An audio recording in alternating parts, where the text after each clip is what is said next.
দেউলিতে কি প্রোগ্রাম রয়েছে?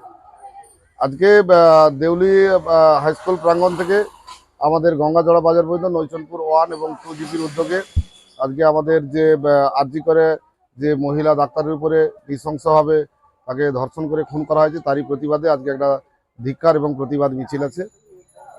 কারা কারা থাকবে? আজকে আমাদের ওই এলাকারই নেতৃত্ব সহ আমিও থাকবো এবং আমাদের বিধানসভার যিনি বিরোধী দলনেতা লোকসভা আমাদের ব্লকে যিনি বিরোধী দলনেতা আছেন গৌতম গুরু মহাশয় থাকবেন এবং আমাদের ময়না ব্লকের সমস্ত নেতৃত্বরা ওখানে উপস্থিত থাকবেন।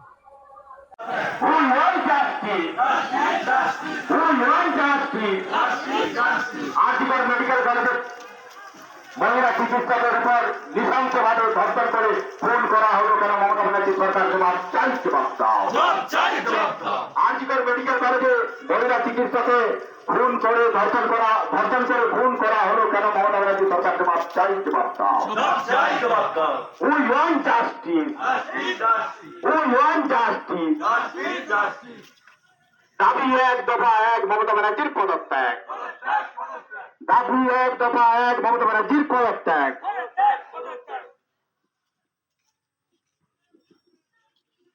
হ্যালো, শিক্ষা থেকে শুরু করে সব রকম দিকে যেভাবে মায়েদের হত্যা করছে নৃশংসভাবে তারই প্রতিবাদে বিজেপি মিছিল চলছে, চলবে, কেন আর কি করে আজকের সবাই দলের দলের শক্তি, আমাদের সময় রক্ষে আজকের প্রতিবাদ সবাই দলের দলের শক্তি।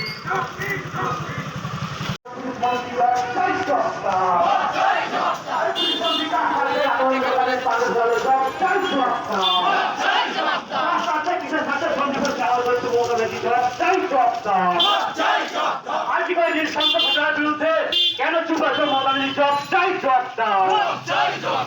রাজ্যের মা বোনদের সুরক্ষার দাবিতে বিজেপি লড়ছে, লড়বে।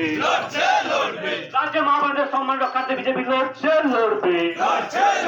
দিকে দিকে খুন সন্ত্রাসের বিরুদ্ধে বিজেপি লড়ছে, লড়বে। বিজেপি লড়ছে, লড়বে।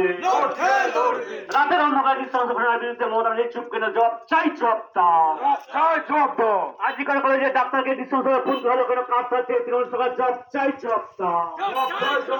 সন্নি ঘোষের আমাদের ট্রান্সফার করা হলো কেন? মমতা ব্যানার্জি জব চাই, জব দাও। এই ঘটনার মূল হত্যাকারী কাণ্ডারি যে সন্নি ঘোষ তাকে কেন হারাল করা হচ্ছে? মমতা ব্যানার্জি জব চাই, জব দাও। মমতা ব্যানার্জি জব চাই, জব দাও। দাবি 1 দফা 1, দাবি 1 দফা 1, দাবি 1 দফা 1, দাবি 1